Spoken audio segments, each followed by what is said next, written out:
بات کریں گے۔ پچھلے دنوں ختم نبوت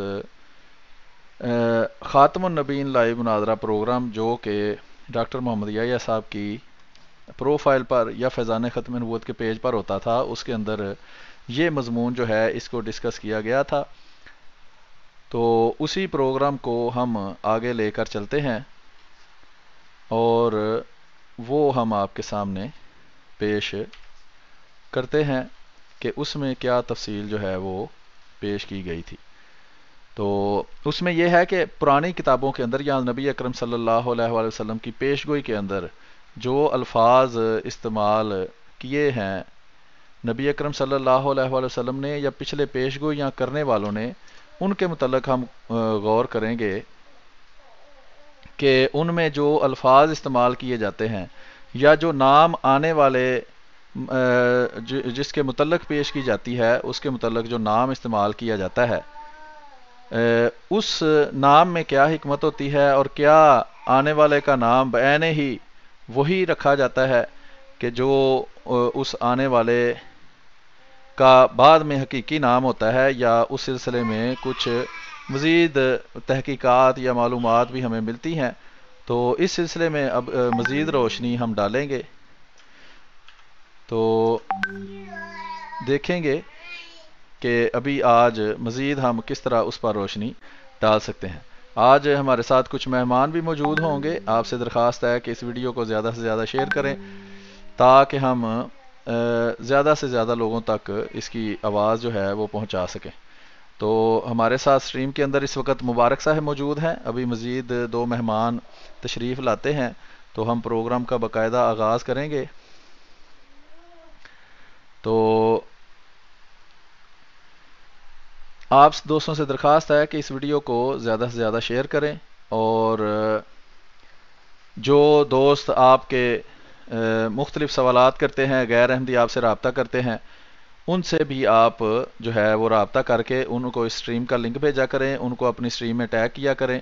اس طرح یہ آواز جو ہے یہ زیادہ سے زیادہ لوگوں تک پہنچ سکے گی۔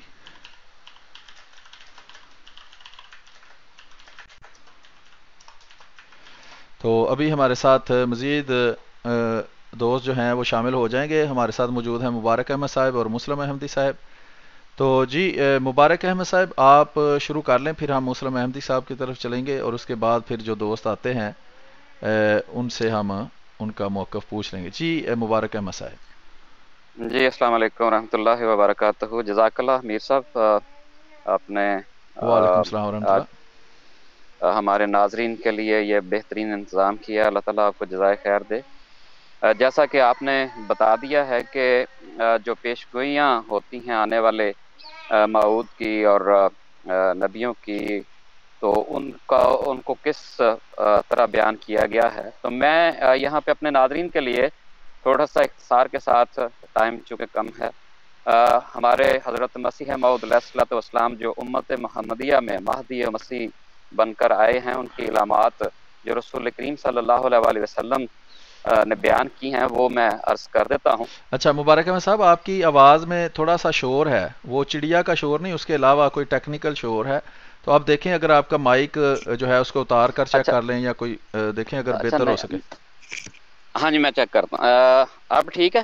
کچھ بہتر ہے جی، کریں بات۔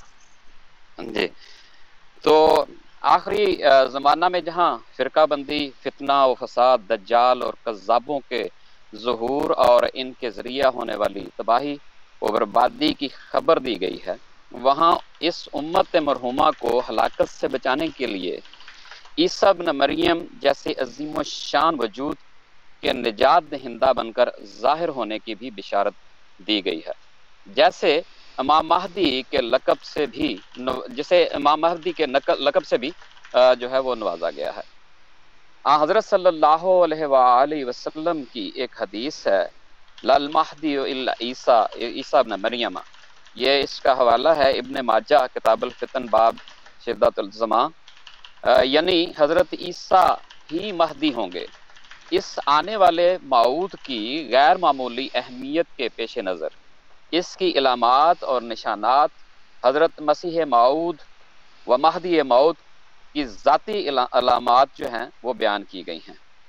احادیث نبویہ سے معلوم ہوتا ہے کہ آنے والا معود فارسی الاصل ہوگا، چنانچہ جب آیت وآخرین منہم لما یلحقوا بہم سورۃ جمعہ آیت نمبر 62 نازل ہوئی تو نبی کریم صلی اللہ علیہ وآلہ وسلم سے یہ سوال کیا گیا کہ یہ آخرین کون لوگ ہیں۔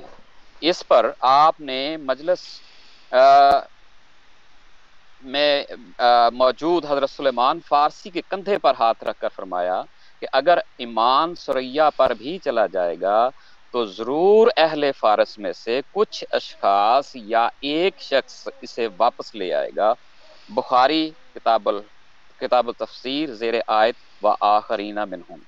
حضرت بانی جماعت احمدیہ کا خاندان اس پیشگوئی کے عین مطابق فارسی الاصل ہے، اور آپ کے شدید مخالف محمد حسین بٹالوی صاحب نے بھی آپ کے فارسی الاصل ہونا تسلیم کیا ہے۔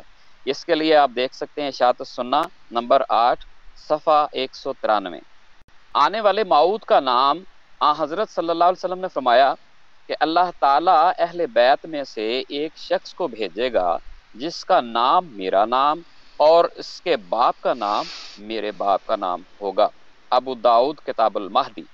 اس حدیث میں آنے والے معود کی حضرت صلی اللہ علیہ وآلہ وسلم کے ساتھ کامل موافقت کا ذکر کیا گیا ہے، اور مراد یہ ہے کہ مہدی کی صفات حضرت صلی اللہ علیہ وآلہ وسلم جیسی ہوں گی، اور وہ حضرت صلی اللہ علیہ وآلہ وسلم کی سیرت کے مطابق لوگوں کو ہدایت دے گا۔ مرکات مفتاتی شرح مشکات کتاب الفتن جلد 9 حدیث نمبر 5452۔ علاوہ ازیں اس حدیث سے یہ بھی پتہ چلتا ہے کہ مہدی کی ظاہری نام کے لحاظ سے حضرت صلی اللہ علیہ وآلہ وسلم سے موافقت ہوگی، چنانچہ احادیث میں مہدی کا نام احمد بھی لکھا گیا ہے۔ کتاب الفتن باب فی سیرت المہدی صفحہ 98 از حافظ عبداللہ نعیم بن حماد۔ قرآن کریم اور احادیث سے پتہ چلتا ہے کہ نبی اکرم صلی اللہ علیہ وآلہ وسلم ایک نام احمد بھی ہوگا، احمد بھی تھا، چنانچہ حضرت بانی جماعت احمدیہ مرزا غلام احمد صاحب قادیانی علیہ الصلوۃ والسلام کا اصل نام احمد ہی ہے، جیسا کہ الہامات میں بھی بار بار اللہ تعالیٰ نے آپ کو احمد کے نام سے خطاب فرمایا ہے، جیسا کہ فرمایا احمد بارک اللہ فیک آئینہ کمالات اسلام روحانی خزائن جلد نمبر 5 صفحہ 550۔ پھر حضرت صلی اللہ علیہ وآلہ وسلم نے آنے والے معود کا جو حلیہ بیان کیا ہے، حضرت صلی اللہ علیہ وآلہ وسلم نے بنی اسرائیل کی طرف مبعوث ہونے والے مسیح کا حلیہ یہ بیان فرمایا کہ وہ سرخ رنگ کے گھنگریالے بال اور چوڑے سینے والے تھے۔ یہ درج ہے بخاری کتاب الانبیاء باب الذکر فی کتاب المریم۔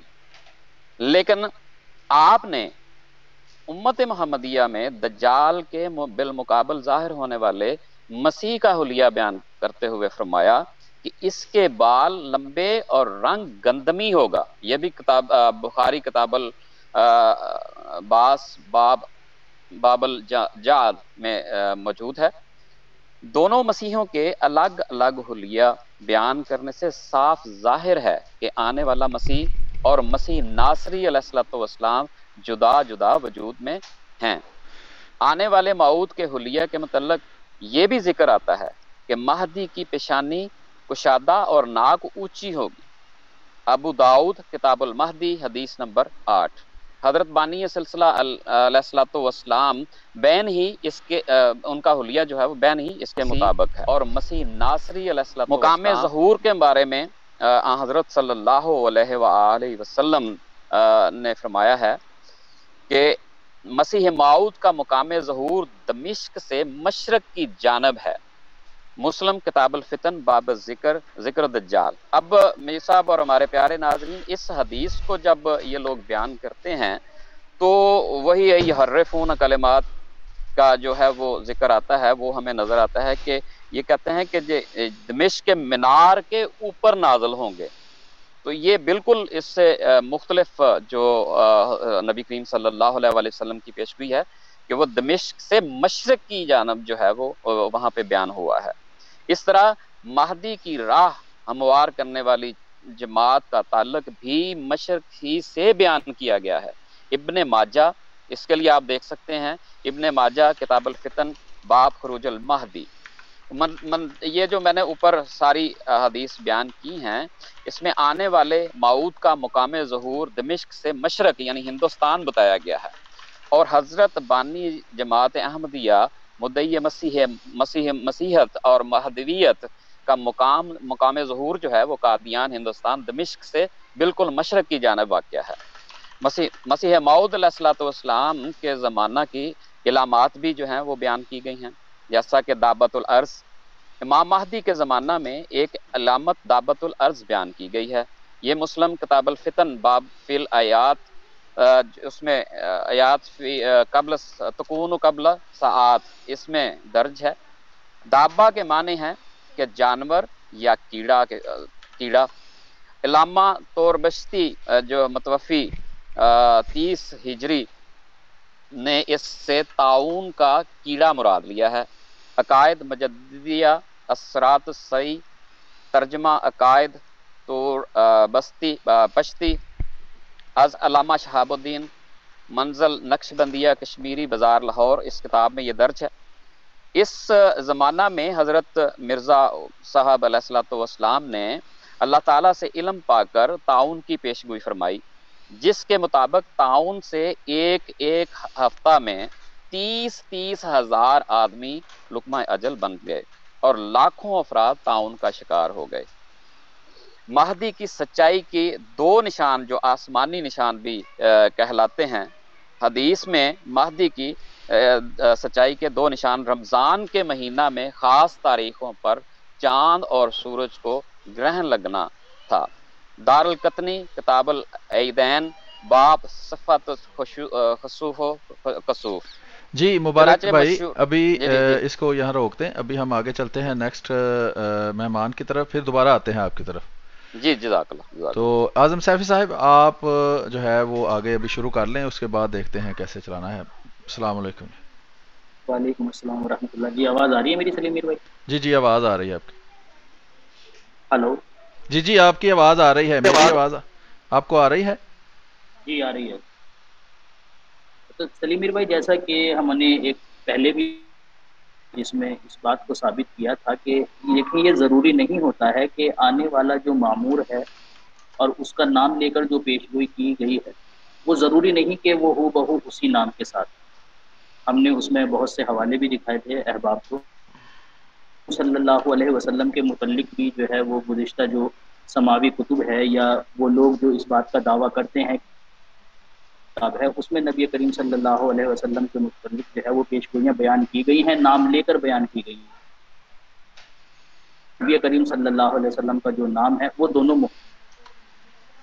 تو حضرت عیسیٰ بن مریم کے نام سے جو ہے وہ اس امت میں آنے والے مسیح کی پیشگوئی کی گئی ہے. ہمارے مخالفین اکثر یہ بات کہتے ہیں کہ ان کا نام تو مرزا غلام احمد ہے، جبکہ جو پیشگوئی کی گئی ہے وہ عیسیٰ بن مریم کے نام سے کی گئی ہے. تو ہم نے وہ جو پروگرام بتانے کے لیے کیا تھا کہ دیکھیں یہ ضروری نہیں ہوتا ہے کہ آنے والے کا نام عیسیٰ بن مریم ہی ہو، بلکہ صفات کے لحاظ سے بھی نام صلی اللہ علیہ وسلم کو نام دیے گئے. حضرت یعقوب والسلام نے جو پیشگوئی کی تھی نبی کریم صلی اللہ علیہ وسلم کے متعلق وہ کسی اور نام سے کی تھی، اور رام چندر جی نے جو نبی کریم صلی اللہ علیہ وسلم کے متعلق وہ کسی اور نام سے کی تھی. تو یہ جو بات ہے یہ ضروری نہیں ہوتا ہے کہ نام وہی ہو جو بتایا گیا ہے. اس امت کے بزرگان نے بھی جو ہے وہ اس بات کو اپنی کتابوں میں لکھا ہے. تو اگر آپ کے پاس وہ فولڈر ہو تو براہ تاکہ عوام بھی اس کو دیکھ لے. اچھا جی، میں ابھی کوشش کرتا ہوں. یہ آپ نے مجھے جو لنک بھیجے ہیں اس میں ہے یہ آپ جو بتا رہے ہیں؟ جی اچھا جی، 1 منٹ جی.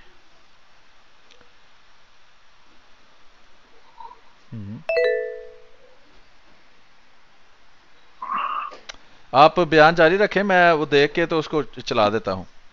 جی ٹھیک ہے، تو اتنے سلیم میر بھائی جو ہے وہ اسکین لگاتے ہیں، ان میں بھی جو ہے وہ ہے کہ عیسیٰ بن مریم کا جو نزول ہوگا وہ کسی دوسرے وجود میں ہوگا، اور بعض نے ہم نے جو عیسیٰ بن مریم کے متعلق پیش گوئی کی ہے، کہا ہے کہ آنے والے کا نام جو وہ عیسیٰ بن مریم ہے، تو اس سے مراد یہ ہے کہ جیسے کہ بعض لوگ جو ہے نا وہ شرارت شیطان کہہ دیتے ہیں، یعنی کیونکہ اس کے اندر صفت ہوتی ہے کہ وہ بہت زیادہ شیطانی کرتا ہے تو اس کو شیطان کہہ دیتے ہیں، لیکن اس سے مراد یہ نہیں ہوتی کہ وہ فی الحقیقت میں شیطان ہے، بلکہ چونکہ اس میں صفت یہ پائی جاتی ہے اس وجہ سے جو ہے وہ اسے شیطان کہا گیا ہے۔ عیسیٰ بن مریم کا نزول، یعنی وہ جو آنے والے کو عیسیٰ بن مریم کہا ہے اس کا نزول ہے یا یہ نام جو اس کو دیا گیا ہے وہ اسی لیے دیا گیا ہے کیونکہ اس آنے والے کے اندر عیسیٰ علیہ الصلوۃ والسلام کی، اسی طرح ایک بڑی مشہور کتاب ہے جس کا نام کتاب الانوار ہے، اقتباس الانوار ہے، اس صابری ہے، یہ جانے مانے صوفی رہے ہیں، انہوں نے صوفیاؤں کا قول نقل کیا ہے اور کہا ہے اس بات کو کہ آنے والا جو عیسیٰ ہے وہ اس کا جو نزول ہوگا وہ بروز کے طور پر ہوگا، یعنی فی الحقیقت وہی نہیں آئیں گے جن کا عوام، بلکہ وہ نہیں آئیں گے، ان کا جو نزول ہوگا وہ بروز کے۔ اسی طرح سے ایک محدث ہیں قاضی ایاز رحمۃ اللہ علیہ، انہوں نے بھی جو ہے وہ اللہ علیہ وسلم کی، جس میں آپ صلی اللہ علیہ وسلم نے بیان فرمایا کہ بوقت ولادت ہر بچے کو جو ہے وہ سے وہ چیختا ہے چلاتا ہے سوائے مریم اور ابن مریم کے۔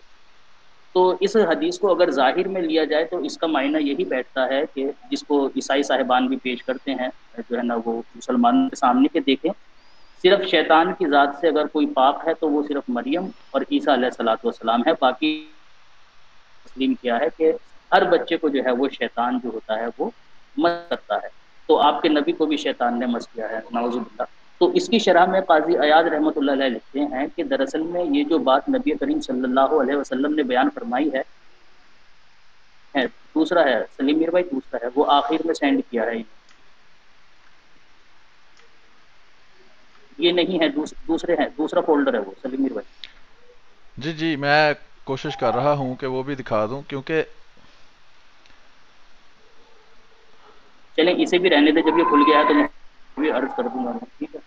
جی جی تو قاضی ایاز رحمۃ اللہ علیہ نے دراصل میں اس سے جو مراد ہے نا وہ تمام انبیاء ہیں، یعنی نبی کریم صلی اللہ علیہ وسلم نے جو یہ بات صلی کہی ہے اللہ نا کہ کیا نام، ہر بچے کو شیطان مس کرتا ہے سوائے مریم اور ابن مریم، اس سے مراد تمام انبیاء ہیں، یعنی نبی کریم صلی اللہ علیہ وسلم نے تمام انبیاء کرام کو مریم اور ابن مریم کہا، تو یہ انہوں نے شرح کی ہے۔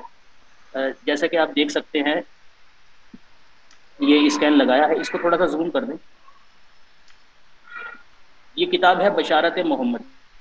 تارک بھائی بھی عرض کر رہے تھے کہ آنے والے کے متعلق احادیث کے اندر جو کچھ بیان کیا گیا ہے، چاند اور سورج کا گرہن کے متعلق بھی بیان کیا ہے، تو اس زمانے میں دراصل میں حالات بھی کچھ ایسے ہو گئے تھے جو تقاضا کر رہے تھے اس بات کا کہ وہ مسیح نبی کریم صلی اللہ علیہ وسلم نے پیش گوئیاں کی ہیں، وہ وقت آ چکا ہے۔ یہی وجہ ہے کہ اس زمانے کے علماء جو تھے وہ اپنی کتابوں کے اندر اس چیز کا اقرار کر رہے تھے، جیسا کہ آپ پڑھ سکتے ہیں، بیان کر رہے ہیں کہ الہی سجدہ روح القدس، الہی بھیج دے روح القدس کو مدد کو اب ہو، محمد اور عیسیٰ اور موسیٰ مدد آ جائیں ربا، اور اسماعیل اور اسحاق یعقوب مدد کرتے رہے اے میرے محبوب، جناب یوسف اور یشوع کی، مطلب انہوں نے دیگر انبیاء کو بھی کہا کہ ہے کہ اب ان تمام انبیاء کو تو بھیج دے تاکہ وہ اس امت کی حالت کو سدھار دے۔ تو وقت جو تھا وہ خود اس بات کا تقاضا کر رہا تھا کہ وہ جو پیش گوئی نبی کریم صلی اللہ علیہ وسلم سے کی ہوئی ہے اس امت میں آنے کے لیے، وہ وقت آ چکا ہے۔ تو امت نے خود، امت کے علماء، نیچے کا کیا نام، یہ جو اسکین ہے کا نام ہے، اس میں بھی وہ سوری بشارت احمدی ہے اس کتاب کا نام، یہ بشارت محمدی ہے جس کا بھی میں نے پڑھا تھا، تو اس میں بھی دیکھیں جو ہے وہ اس چیز کا جو ہے وہ اقرار کہ یا اللہ کہ تھوڑا بس یہیں پر روک دیں کہ یا اللہ یہ جو امت ہے نا اب بہت زیادہ جو ہے نا اس کے اوپر ظلم ہے اور ظلم و ستم سے یہ بھر گئی ہے. اب امام مہدی علیہ الصلوۃ والسلام کو، اس سے نیچے والی لائن ہے کہ اب امام مہدی علیہ الصلوۃ والسلام کو اور حضرت عیسیٰ علیہ السلام جلد محمد صلی اللہ علیہ وسلم کی امت کی مدد کے واسطے جو ہے وہ بھیج دے.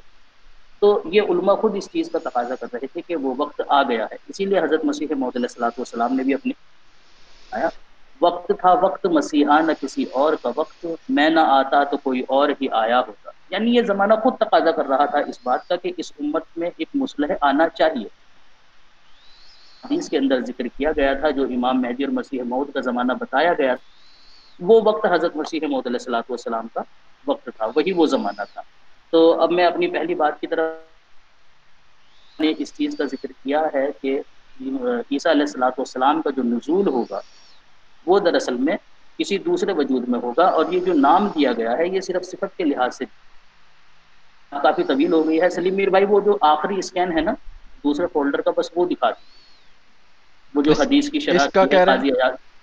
نہیں آخری اسکین ہے وہ قلمی نسخہ ہے، وہ دکھا قاضی ایاز رحمۃ اللہ علیہ نے جو شرح کی ہے حدیث. اچھا وہ میرے پاس یہی پہنچے ہیں یہ 4 PDF جو ہے، تو وہ جو آپ پہلا جس پر آپ کہہ رہے تھے وہ میرے پاس نہیں پہنچا. وہ دوبارہ اگر سینڈ کر دیں تو میں دکھا دیتا ہوں، کیونکہ وہ شاید پہلے بھیجا تھا لیکن اس کے بعد چونکہ وہ اس میں موبائل میں شاید موجود نہیں ہے، اس لیے وہ جس پہ آپ نے کہا تھا کہ یہ والا ہے وہ قلمی نسخہ. ٹھیک ہے میں آپ کو الگ سے جو ہے وہ سینڈ کر دیتا ہوں.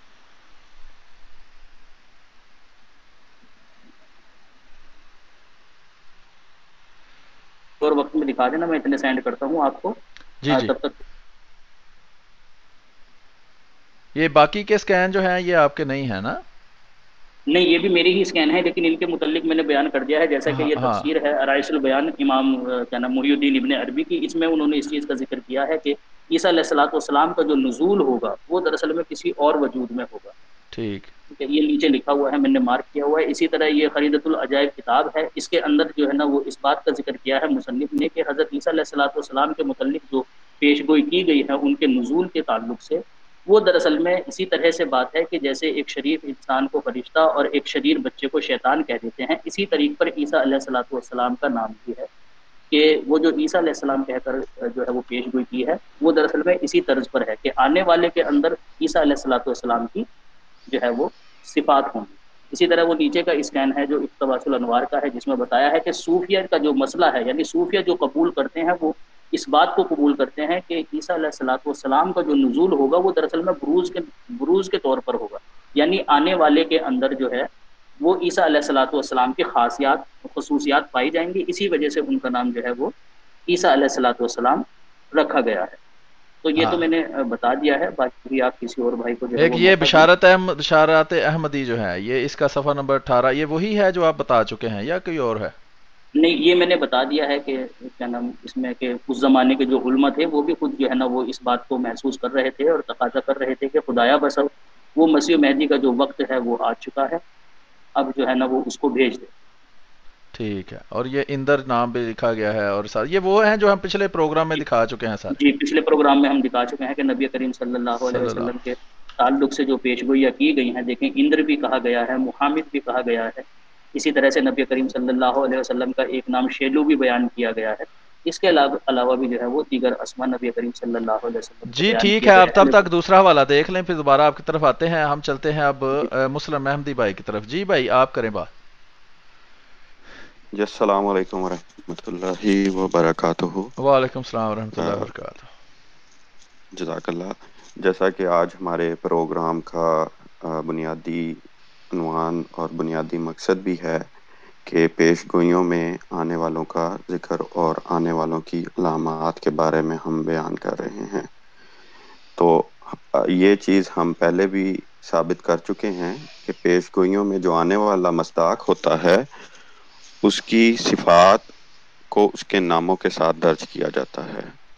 جیسا کہ بخاری کے اندر جب ہم پڑھتے ہیں تو رسول اللہ صلی اللہ علیہ وسلم کا ذکر کرتے ہوئے جب ان صحابہ سوال کرتے ہیں کہ ہمیں ان کی علامات بتائیں، یہ بخاری کی حدیث نمبر ہے 2125. اس کے اندر عبداللہ بن عمر بن عاص رضی اللہ عنہما سے ملتے ہیں صحابی، اور عرض کیا کہ یا رسول اللہ صلی اللہ علیہ وسلم کی جو صفت تورات میں آئی ہے اس کے متعلق مجھے کچھ بتائیے۔ انہوں نے کہا قسم خدا کی آپ صلی اللہ علیہ وسلم کی تورات میں بالکل وہی صفات آئی ہیں جو قرآن شریف میں مذکور ہیں، جیسا کہ اے نبی ہم نے تمہیں گواہ بنایا، خوشخبری دینے والا، ڈرانے والا اور ان پڑھ قوم کی حفاظت کرنے والا بنا کر بھیجا۔ تم میرے بندے ہو اور میرے رسول ہو، میں نے تمہارا نام متوکل رکھا۔ اب یہ نام کے ساتھ پیش گوئی کی جا رہی ہے، اور یہ صفات ہمیں وہ کہہ رہے ہیں ہو بہو تورات کے اندر یہ صفات ہیں۔ تم نہ بدخو ہو، نہ سخت دل ہو، نہ بازاروں میں شور و گول مچانے والے ہو۔ اس کے بعد وہ برائی کا بدلہ برائی سے نہیں لے گا بلکہ معاف اور درگزر کرے گا۔ اللہ تعالیٰ اس وقت تک اس کی روح قبض نہیں کرے گا جب تک وہ ٹیڑھی شریعت کو سیدھی نہ کر لے، یعنی لوگ لا الہ الا اللہ نہ کہنے لگیں، اس کے ذریعے سے اندھی آنکھوں کو بینا کرے، بہرے کانوں کو شنوا، اور پردہ پڑے ہوئے دلوں کے پردے کھول دے گا۔ اب یہ وہ تمام کی تمام نشانیاں ہیں عمومی طور پہ جو تورات کے اندر ہمیں رسول اللہ صلی اللہ علیہ وسلم کی ملتی ہیں، لیکن اگر ہم نام کے ساتھ ان کو دیکھنا شروع کریں تو ہمیں یہ نشانیاں نہیں ملیں گی۔ یہ صفاتی طور پہ تمام کی تمام نشانیاں درج ہیں۔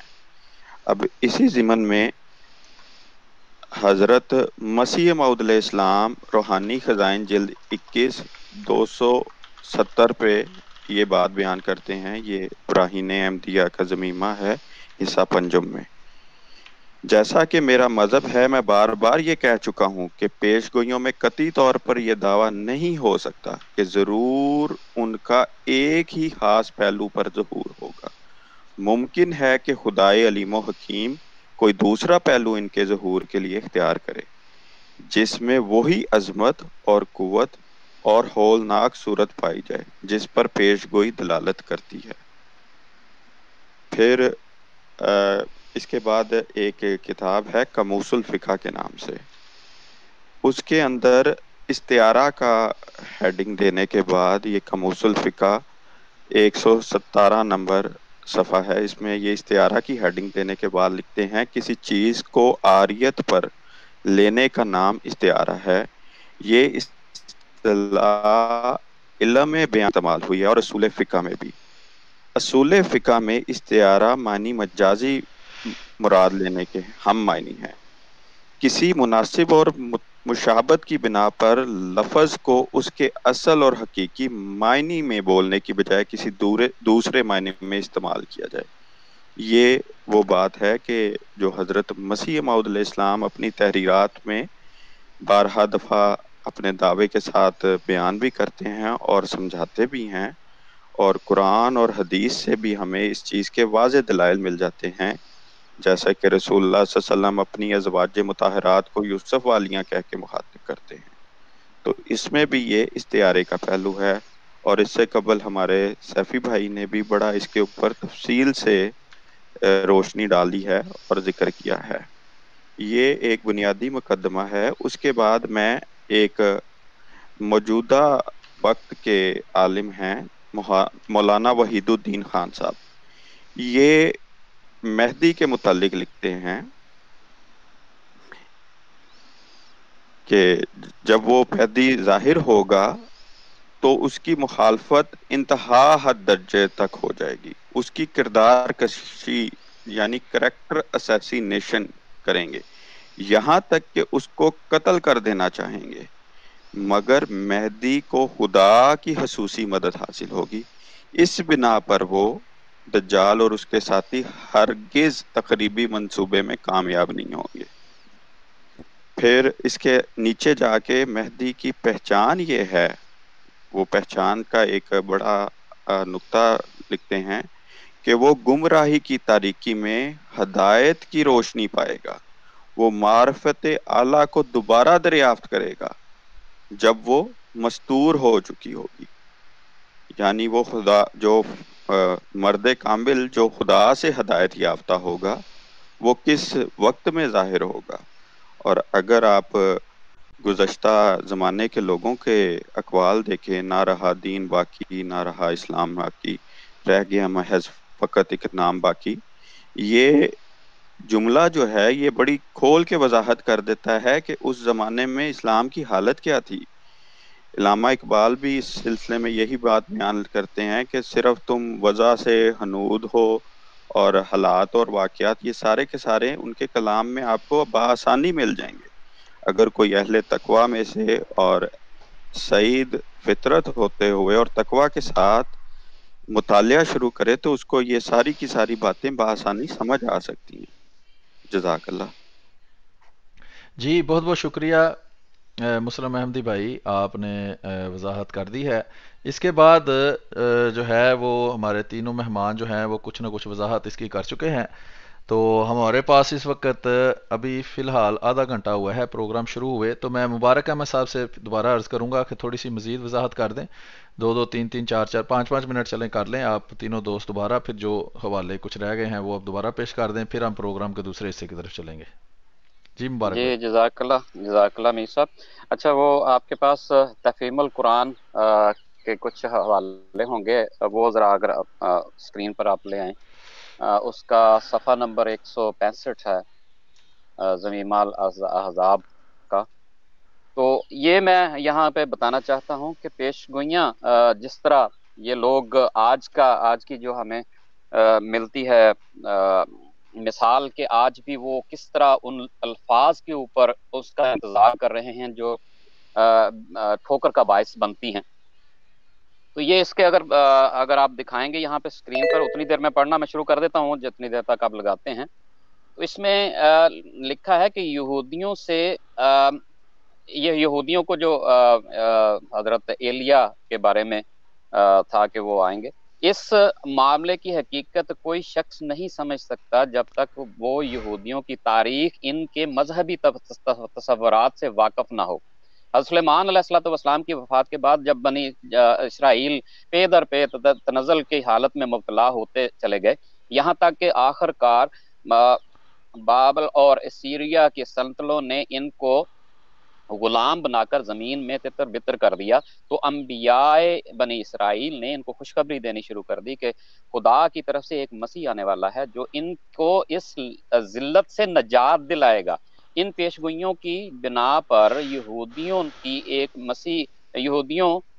ایک مسیح کی آمد کے متوقع تھے جو بادشاہ ہو کر لڑ کر ملک فتح کرے بنی اسرائیل کو ملک سے لا کر فلسطین میں جمع کر دے اور ان کی ایک زبردست سلطنت قائم کر دے.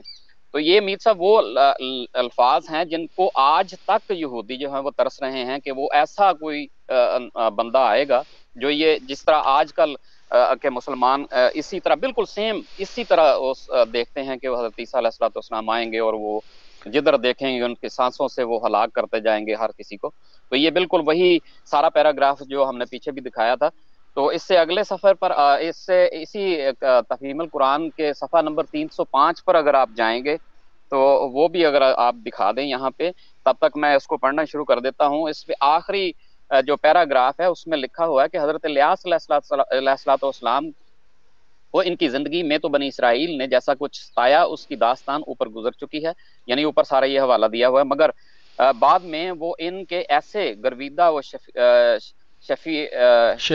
شیفتہ ہو گئے ہوئے کہ حضرت موسیٰ کے بعد کم ہی لوگوں کو انہوں نے ان سے بڑھ کر جلیل قدر مانا ہوگا. ان کے ہاں مشہور ہو گیا کہ الیاس علیہ السلام ایک بگولے پر آسمان پر زندہ اٹھا لیے گئے ہیں.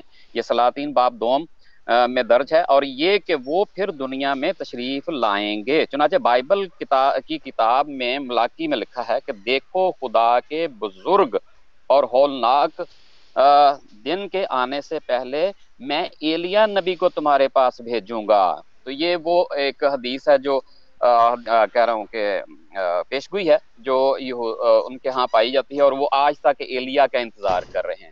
تو میر صاحب اس کے آخری میں ایک 1.5 منٹ لوں گا.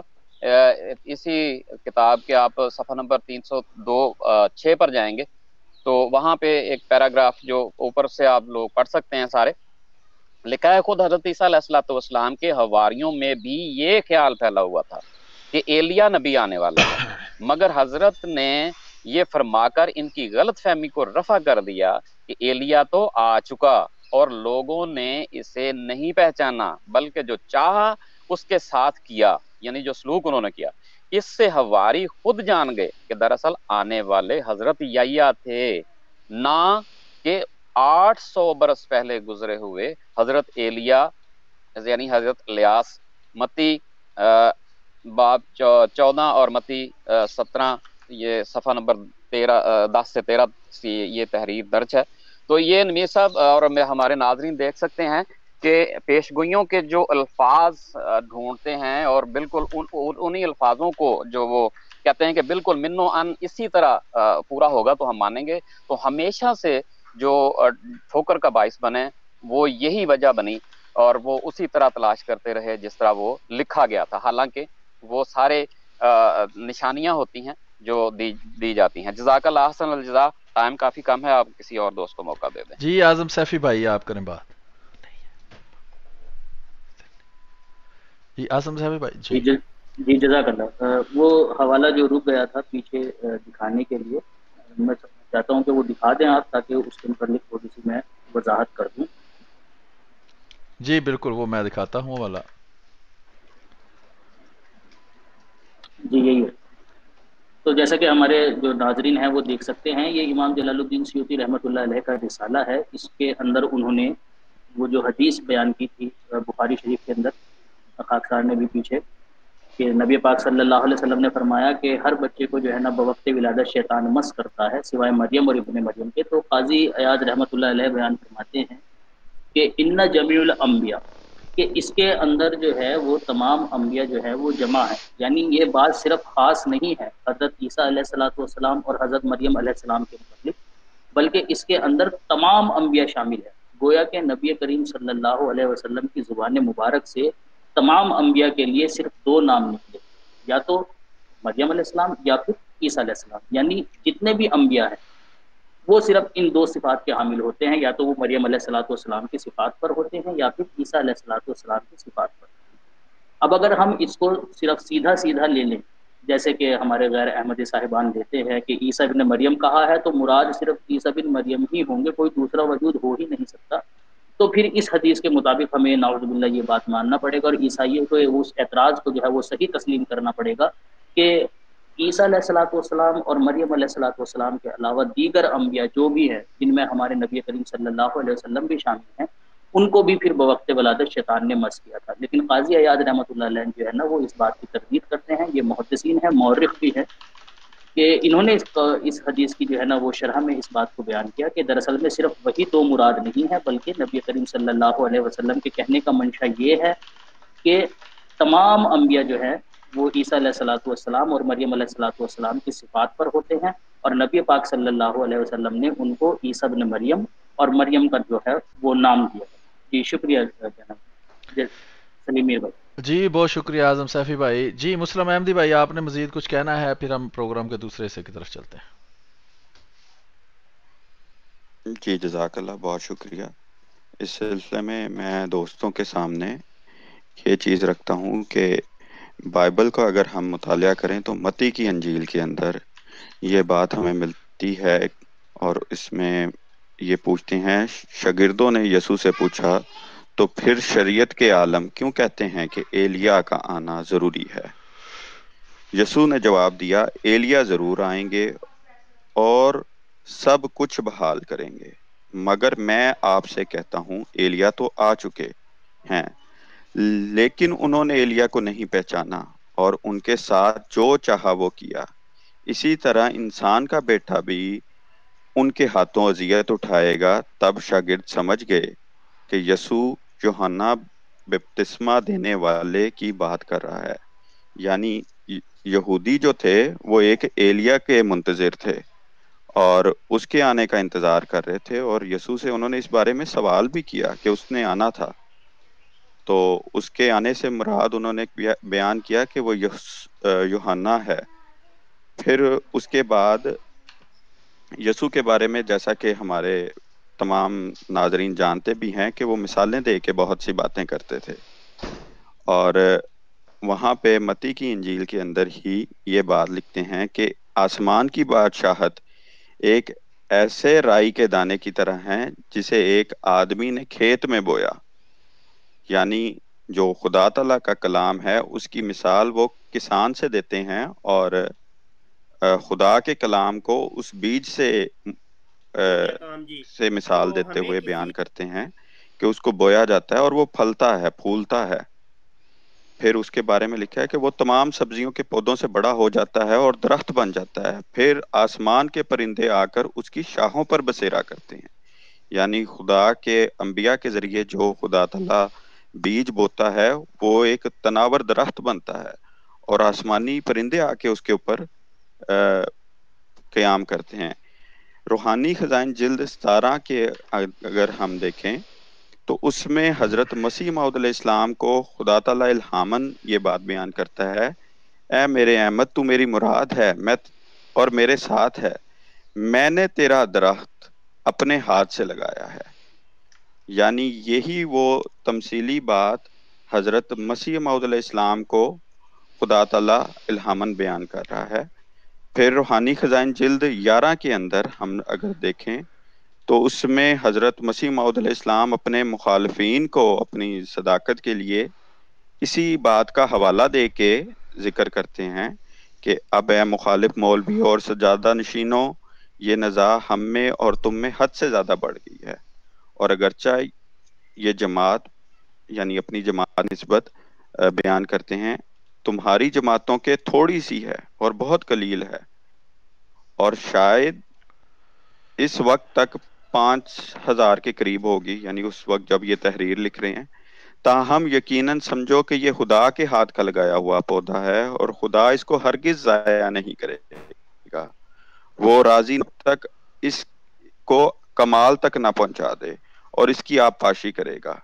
پھر آگے لکھتے ہیں، پس اگر یہ انسان کا کام ہوتا تو کبھی کا یہ درخت کاٹا جاتا اور اس کا نام و نشان نہ رہتا، کہ خدا تعالیٰ اس کو تباہ و برباد کر دیتا اگر یہ خدا کے ہاتھ کا لگایا ہوا تخم نہ ہوتا۔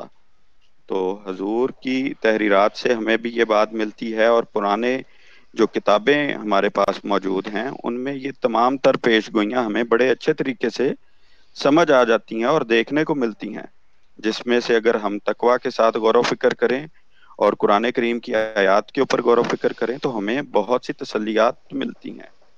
جزاک اللہ۔ جی بہت بہت شکریہ۔ یہ ہمارے مہمان تھے مبارک احمد صاحب، اور ان کے ساتھ تھے مسلم احمدی صاحب اور اعظم سیفی صاحب۔ انہوں نے اس بات کی وضاحت کی ہے کہ جو پیش گوئیاں ہیں ان میں آنے والے کا نام لازمی نہیں کہ وہی ہو کہ جو اس کا حقیقی نام ہے۔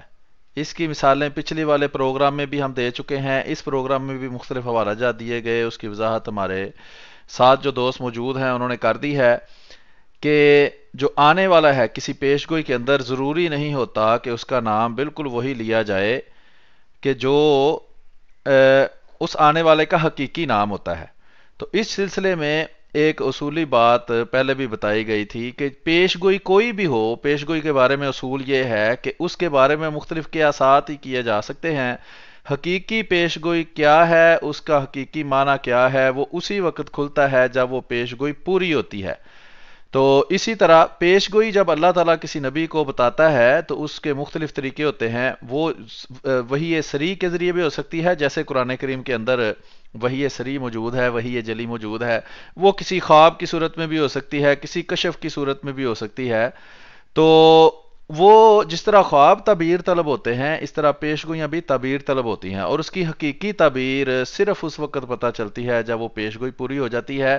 اور یہ ایسا اصول ہے جس کو ہمارے غیر احمدی مسلمان کہلانے والوں کے اکابر دیوبندی وہابی شیعہ بریلوی کوئی بھی ہو وہ بھی اپنی کتابوں کے اندر مانتے رہے ہیں۔ تو ابھی یہ پروگرام کا حصہ ختم ہو چکا ہے۔ ہمارے پاس جو ہے وہ پینلسٹ ہیں، انہوں نے وضاحت کر دی ہے۔ 45 منٹ ہمارے پروگرام کو ہو چکے ہیں. آج ہم موقع دیں گے ہمارے مہمان جو ہیں وہ تشریف لائیں اور جو بھی پیش گوئیوں کے متعلق وہ سوال کرنا چاہتے ہیں یا خاص طور پر اس بات کے متعلق کہ آنے والے کے متعلق جو پیش گوئی کی گئی تھی اس کا کیا نام رکھا گیا اور وہی نام کیوں نہیں بتایا گیا جو اس کا حقیقی نام تھا، تو اس کے متعلق اگر آپ کوئی سوال کرنا چاہیں یا جماعت احمدیہ کے متعلق عموماً بھی اگر کوئی سوال آپ کرنا چاہیں تو انشاءاللہ ہم کوشش کریں گے کہ آپ کے سوالوں کا جواب دیں. ابھی ہم اس کا لنک جو ہے سٹریم کا یہ ہم شیئر کر دیتے ہیں دوستوں کے ساتھ تاکہ غیر احمدی بھائی ہوں یا ہمارے احمدی مسلمان بھائی ہوں جو بھی ہمارے پاس یہاں تشریف لائے گا وہ اپنا سوال یہاں پیش کر سکتا ہے. ہمارے ساتھ جو ساتھی موجود ہیں وہ ان کے سوال کا جواب جو ہے وہ اپنے علم اور عقل اور سمجھ کے مطابق دیں گے. امید ہے کہ دوست جو ہیں احمدی ہوں یا غیر احمدی ہوں ہماری اس گفتگو سے اس پروگرام سے ضرور کچھ نہ کچھ فائدہ اٹھائیں گے.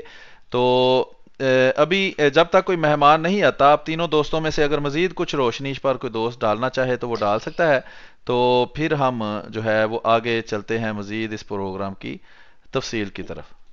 جی میر صاحب ایک چھوٹی سی وضاحت میں کر دوں. نیچے ایک کامنٹس باکس میں طلحہ سعید صاحب کچھ لکھ رہے ہیں. وہ کہتے ہیں کہ جی یہ اس لیے مرزا صاحب کو طنز کر کے کہ اس لیے مرزا صاحب کو سچے مانتے ہیں کہ کسی مولوی نے یا کسی پیر نے لکھ دیا ہے.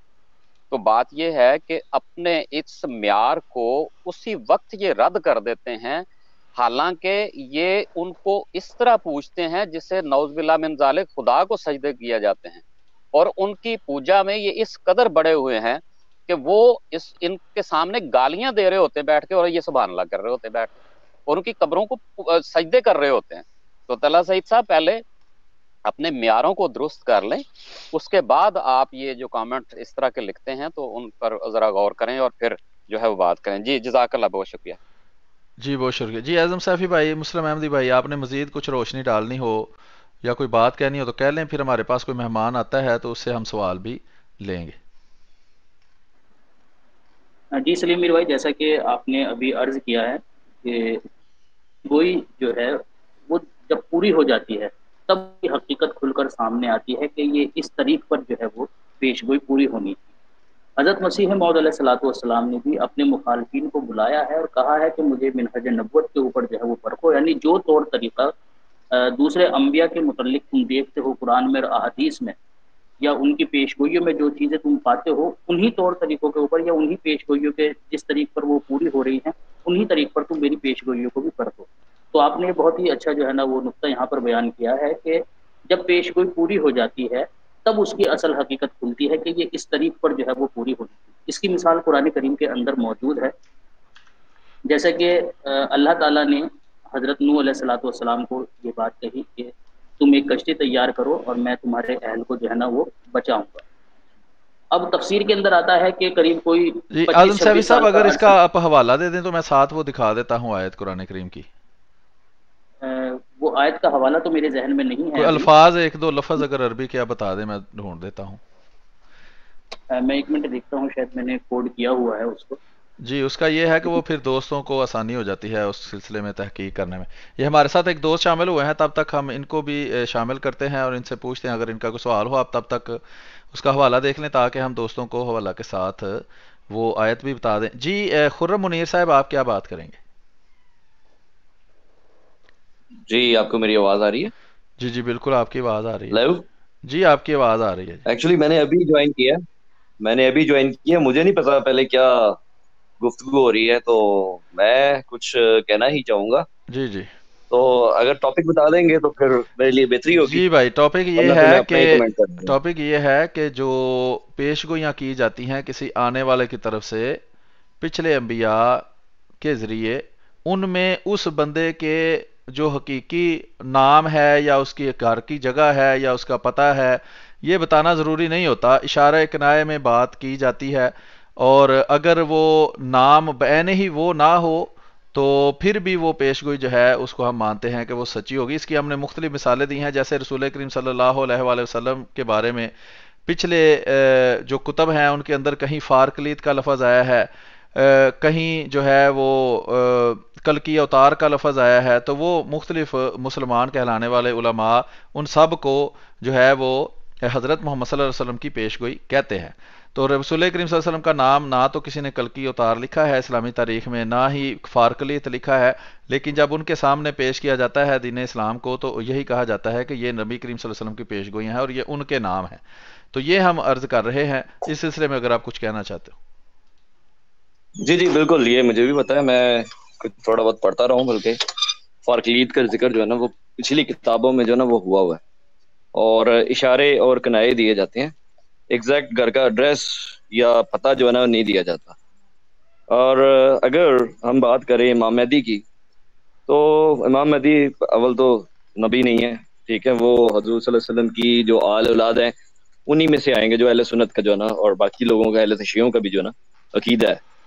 تو اس حساب سے ہمارے لیے میٹر کرتا ہے ان کا حسب نسب، ٹھیک ہے، اور کہ وہ ان کا نسب کیا ہوگا، کس فیملی سے بلونگ کریں گے، اور ان کی نشانی ہے اور باقی چیزیں. تو وہ تو اگر ہم دیکھیں تو وہ تو اسی من اسی طرح سے وہ پوری ہوں گی، کیونکہ امام مہدی کے اوپر ہمارا جو عقیدہ ہے وہ یہی ہے کہ فاطمی نسل سے ہوں گے. اور رہ گیا سوال باقی انبیاء کا، تو اس طرح سے جو انبیاء جتنے بھی آئے ہیں وہ ان کا نسب جو ہے نا ملتا جلتا ہے. کچھ انبیاء پیرل میں بھی ہے، جیسے حضرت لوط علیہ السلام حضرت ابراہیم کے ساتھ تھے، وہ کسی اور قوم پہ تھے. حضرت موسیٰ علیہ السلام کے ساتھ حضرت شعیب تھے. ان کی آپ پریڈکشن نہیں کر سکتے کہ ان کا حسب نسب کیا ملتا ہے یا کیا ان کا حساب کتاب ہے. تو یہ چیز تو فیکچول ہے کہ ہمیں جو ہے نا وہ اشارے اور کنائے ملتے ہیں، ایگزیکٹ جو ہے نا انٹرپریٹیشن ہم نہیں کر سکتے، اشاروں سے ہی ہمیں جو ہے نا آگے بڑھنا ہوتا ہے. تو اس پہ تو کوئی مسئلہ نہیں ہے، کوئی اور چیز ہے تو پوچھ لیں. اچھا جی، آپ کا کوئی سوال ہو اس بارے میں تو آپ کر سکتے ہیں، نہیں ورنہ میرا سوال نہیں ہے، میری آبزرویشن ہی ہے، ہاں ٹھیک ہے، بہت میری شکریہ. آبزرویشن ہی ہے اب ہم اگلے دوست کی طرف وہ. چلتے ہیں، آپ سے دوبارہ ہم چلیں کوشش ٹھیک ہے، کریں گے شکریہ. رابطہ کرنے کی. جی قمر صاحب ہمارے جی پاس جی بالکل. موجود ہیں، آپ کر لیں بات. السلام علیکم میر صاحب. وعلیکم السلام ورحمۃ اللہ جی. اچھا، ابھی آپ نے ذکر کیا تھا کہ پیش گوئیوں کا ذکر ہو رہا ہے، میں نے پروگرام ابھی جوائن کیا ہے، تو اس حوالے سے میں ایک چھوٹی سی گزارش کرنا چاہوں گا کہ ابھی آج جو بر صغیر میں سورج گرہن لگا ہے، تو اگر اسی تناسب میں اگر ہم جو کسوف و خسوف کی پیش گوئی تھی حضرت مسیح موعود اسلام کے بارے میں، امام مہدی کے بارے میں، اگر ہم اس کا بھی ذکر کر دیں تو بڑا مناسب ہوگا. جی وہ جزاک ہم اللہ. کسی وقت اس پر الگ سے پروگرام کریں گے، چونکہ آج کا موضوع ہے پیش گوئیاں، اور پیش گوئیوں کے اندر جو آنے والے کا نام ہوتا ہے وہ اگر ہم موضوع نیا شروع کر لیں گے تو پھر وہ والا رہ جائے گا کام. تو بہت شکریہ، آپ نے توجہ دلائی ہے. جی ہمارے ساتھ جو دوست موجود ہیں، اگر وہ خرم منیر صاحب کی بات پر کوئی کہنا چاہیں، مبارک صاحب، مسلم احمدی صاحب یا اعظم سیفی صاحب، تو وہ کہہ سکتے ہیں. جی جزاک اللہ، بہت شکریہ. دراصل ہمارے خرم منیر صاحب نے یہ بات تو بیان کی اور مان بھی لیا کہ پہلے انبیاء کی دفعہ جو ذکر ہوتا تھا وہ استعارے کے رنگ میں ہوتا تھا، اس میں صفاتی طور پہ ذکر ملتا تھا. لیکن جب آئندہ آنے والے مامور کی بات ہے تو اس میں ہم اس کو ایز اٹ از لیں گے، یہ معیار درست نہیں. اللہ تعالیٰ قرآن کریم میں ہمیں اس چیز کی بڑی وضاحت کے ساتھ حکم دیتا ہے کہ انصاف کرو اور گواہی ایسے دو جیسے تمہیں اپنے خلاف بھی دینی پڑے. اگر ہم پرانے صحیفوں کا مطالعہ کریں تو اس میں حضرت محمد مصطفیٰ صلی اللہ علیہ وسلم کی جو ہمیں پیش گوئی ملتی ہے وہ ان معنوں میں ملتی ہے کہ میں تیرے بھائیوں میں سے ایک نبی برپا کروں گا. اب حضرت موسیٰ علیہ السلام کو یہ مخاطب کر کے کہا جاتا ہے حضرت موسیٰ علیہ السلام کے حقیقی بھائیوں میں سے بھی وہ نبی برپا نہیں ہوتا، اور نہ ہی آگے ان کی نسل میں سے ویسے وہ سلسلہ خدا تعالیٰ منتقل کرتا ہے بنی اسماعیل کی طرف، اور وہاں سے اس کو برپا کرتا ہے، اور قریب 2000 سے بھی زیادہ عرصہ کے بعد اس پیش گوئی کو پورا کرتا ہے. جو حقیقی معنوں کے اعتبار سے اگر دیکھی جائے تو حضرت موسیٰ علیہ السلام کے ساتھ ان کی نسبت حقیقی بھائیوں والی نہیں تھی. بنی اسرائیل اور بنی اسماعیل کا سلسلہ الگ الگ بیان کیا گیا، لیکن خدا تعالیٰ نے اس کو پھیرا کس طرف وہ دیکھیں آپ. پھر اسی طرح یہودی آج تک اسی طرح حقیقی معنوں کی روح سے ایلیا کے منتظر ہیں کہ ایلیا نے مسیح سے پہلے آنا ہے، یسوع سے پہلے آنا ہے، وہ آئے گا آسمان سے، پھر آ کے بادشاہت قائم کرے گا، پھر جا کے کہیں مسیح آئے گا، اور وہ اسی انتظار کے چکر میں ابھی تک دیوار گریہ کے سامنے روز دعائیں بھی مانگتے ہیں اور روز گریہ زاری بھی کرتے ہیں. تو یہ وہ معاملات ہیں، اگر آپ ان کے اوپر غور و فکر کریں تو آپ کو مل جائے گا. پھر آپ سے ایک مؤدبانہ سوال ہے کہ آپ درود ابراہیمی پڑھتے ہیں، اس کے اندر حضرت محمد صلی اللہ علیہ وسلم اور ان کی آل پہ درود بھیجتے ہیں. اسی سے پہلے حضرت ہمارے جو اعظم سیفی صاحب تھے وہ ایک آیت کا ذکر کر رہے تھے سورہ جس میں حضرت نوح علیہ السلام کے بارے میں ذکر کیا جا رہا ہے کہ حضرت نوح علیہ السلام کو خدا تعالیٰ ایک خوشخبری دیتا ہے کہ میں تیرے آل کو بچاؤں گا. وہ سورہ ہود کی آیت ہے. تو اس کے اندر جب وہ طوفان آ جاتا ہے تو ان کا بیٹا غرق ہوتا ہے، تو حضرت نوح ان سے سوال کرتے ہیں خدا تعالیٰ سے کہ تو نے تو میرے ساتھ وعدہ کیا تھا تیرے آل کو بچاؤں گا. تو خدا تعالیٰ اس کے جواب میں جو بہترین جواب دیتا ہے وہ یہ ہے کہ خدا بہتر جانتا ہے. یہ آیات آپ کو ملیں گی سورہ ہود کی 46 تا 47، یعنی آپ کے تراجم کے اندر 45 تا 46 یہ آیات ملیں گی. اس کا وقت کی قلت کی وجہ سے میں ابھی آپ دوستوں کی خدمت میں صرف ترجمہ رکھ دیتا ہوں. آپ اس کے اوپر غور و فکر کریں کہ حضرت نوح نے اپنے رب کو پکارا اور کہا میرے رب یقیناً میرا بیٹا بھی میرے اہل میں ہے، تیرا وعدہ ضرور سچا ہے، تو فیصلہ کرنے والوں میں سب سے بہترین ہے. جواب میں خدا تعالیٰ بیان کرتا ہے، یعنی اس نے کہا اے نوح یقیناً وہ تیرے اہل میں سے نہیں. یعنی بعض مقامات کے اندر جو آپ کے سگے رشتے ہوتے ہیں وہ بھی آپ کے اہل میں نہیں ہوتے، جو عام طور پہ ایک تاثر لیا جاتا ہے، اور پھر خدا تعالیٰ ان کو پھیرتا ہے ان کے مجاز کی طرف. جیسے حضرت سلمان فارسی رضی اللہ عنہما کو رسول اللہ صلی اللہ علیہ وسلم اپنے اہل میں کنسیڈر کرتے ہیں، ان کو اپنے اہل بیت میں شامل کرتے ہیں. اور یہ تمام کی تمام مستند روایات کے اندر آپ کو یہ واقعہ مل جاتا ہے کہ حضرت سلمان فارسی ان کی آل میں سے ہیں، ان کے اہل بیت میں سے ہیں. تو یہ چیزیں ہیں کہ لازم نہیں کہ نسبت حقیقی معنوں میں ہی خدا تعالیٰ پوری کرے. اسی وجہ سے ہم نے یہ جو آج کا پروگرام بھی کیا اور اس سے پہلے بھی ایک پروگرام کیا تھا، اس میں یہی بات بیان کرنے کی کوشش کی تھی آپ دوستوں کی خدمت میں کہ یہ خدا تعالیٰ بہتر جانتا ہے کہ اس نے کب کسے اور کہاں مبعوث کرنا ہے. جزاک اللہ. جی بہت بہت شکریہ مسلم احمدی صاحب، آپ نے اس پر تبصرہ کیا. ظہیر نور صاحب ہمارے ساتھ موجود ہیں، ان سے بات کرتے ہیں. جی آپ کیا کہنا چاہتے ہیں؟ ظہیر نور صاحب اپنا مائک آن میوٹ کر لیں اور آپ بات کریں. جی السلام علیکم ورحمۃ اللہ. میں صرف آپ کی گفتگو وعلیکم سننے کے السلام لیے ورحمۃ انٹر ہوا اللہ. ہوں. جزاک اللہ. آپ اپنا گفتگو جاری رکھیں، میں سن رہا ہوں. جزاک اللہ. جی بہت شکریہ. جی یہ دوست صرف گفتگو سننا چاہتے ہیں. خرم منیر صاحب آپ کچھ اور کہنا چاہیں گے؟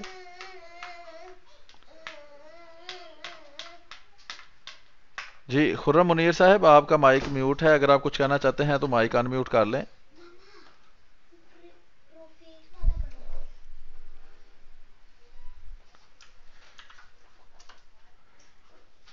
جی ابو طاہر صاحب نیچے بیٹھے ہیں، آپ دوبارہ آئیں.